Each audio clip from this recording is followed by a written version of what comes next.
और दूसरी बात, इसमें कृपा लगी है किसकी? राधा रानी की। भगवान कहने लगे, कछु माखन को बल बड़ो, कछु गोपिन करी सहाय। श्री राधे जू की कृपा सो मैंने गिरबर लियो उठाए। अरे ग्वार वालो, इस गिरिराज गोवर्धन को उठाने में अगर सबसे बड़ी महती कृपा है तो वो कृपा है श्री राधा रानी की। क्योंकि अगर राधा रानी की कृपा नहीं होती तो मैं इस गिरिराज को उठा नहीं पाता। इसलिए तुम सभी ने सहायता की है मेरी, इसलिए मैंने इस गिरिराज गोवर्धन को उठा लिया है। सभी ब्रजवासी प्रणाम करके चले गए।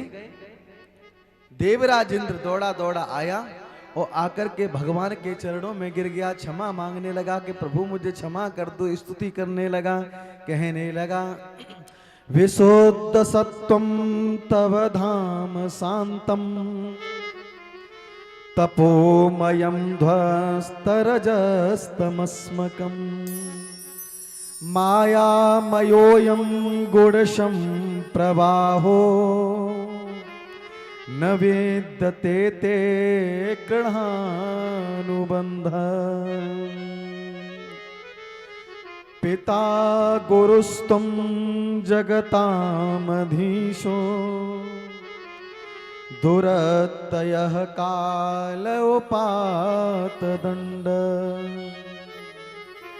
हिताय स्वेच्छा तनुवी समीहसे मानम विभुजग दादस मनिनामः।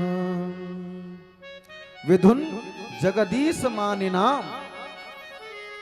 कहा प्रभु विशुद्ध सत्वम,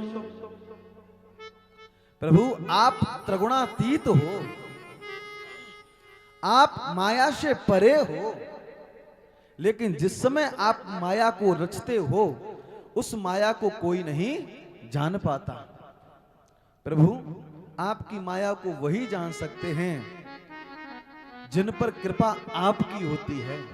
विशुद्ध सत्वम तम धाम शांतम तपोमयम ध्वस्तरजस्तमस्मकम। रजोगुण, तमोगुण और शतोगुण जो तीन गुण हैं, इन तीनों गुणों का असर आपके ऊपर नहीं होता, इनसे भी आप परे हो। इसलिए प्रभु जब ब्रह्मा जी आपकी लीला को नहीं समझ पाए तो मैं आपकी लीला को कैसे समझ सकता हूं। इसलिए प्रभु मुझे क्षमा कर दीजिए। और कहा अगर क्षमा नहीं कर रहे हो तो पिता गुरुस्तम जगतामधीशो दुरत्ययः काल उपात दंड। अगर मुझे क्षमा नहीं कर रहे तो मुझे दंड दीजिए। जिस तरीके से बच्चा जब गलती करता है तो उसके माता पिता उसे दंड देते हैं, या तो क्षमा करते हैं या फिर दंड देते हैं। और अगर आप मुझे क्षमा नहीं कर रहे हो तो कम से कम मुझे दंड दीजिए। पिता गुरुस्तुम, ऐसे पिता बेटे को और गुरु शिष्य को या तो क्षमा करता है या फिर दंड देता है। इतनी सुंदर स्तुति देवराज इंद्र ने भगवान की कि भगवान देवराज इंद्र की स्तुति से प्रसन्न हो गए और कहा कि जाओ, हमने तुम्हें क्षमा कर दिया और अब अपने कार्य को अच्छी तरीके से करना। भगवान ने आशीर्वाद दे दिया। भगवान ने कहा कि देवराज इंद्र, तुम्हें अभिमान हो गया था कि अगर ब्रजवासी मेरी पूजा करेंगे तभी मैं जल की वर्षा करूंगा। ये तुम्हारा अभिमान था। देखिए, प्रसाद पर सबका अधिकार होता है, चाहे प्रसाद छोटा हो, थोड़ा हो, चाहे प्रसाद ज्यादा हो। संसार की भोग वस्तुओं पर तो तुम्हारा अधिकार है, हमारा अधिकार है, लेकिन प्रसाद पर सभी का अधिकार है।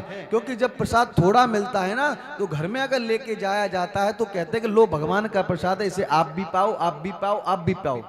भगवान देवराज इंद्र से कहते हैं कि देवराज इंद्र, ये स्वर्ग का राज्य मेरा ही तुम्हें दिया हुआ प्रसाद है और तुम उस गद्दी पर बैठ करके अभिमान कर रहे हो। इसलिए जीव को कभी अभिमान नहीं करना चाहिए। अगर भगवान ने उसे धनवान बना दिया है तो उस धन को भी भगवान का प्रसाद समझे और उस धन का भी उपयोग महाराज धर्म के कार्यों में करे। और वो ये समझे कि इस धन को मैंने कमाया है, अपने बलबूते पर कमाया है, तो महाराज उसी समय भगवान उसके अभिमान को दूर करने के लिए कोई न कोई ऐसी लीला रच देते हैं कि उसका अभिमान दूर हो जाता है।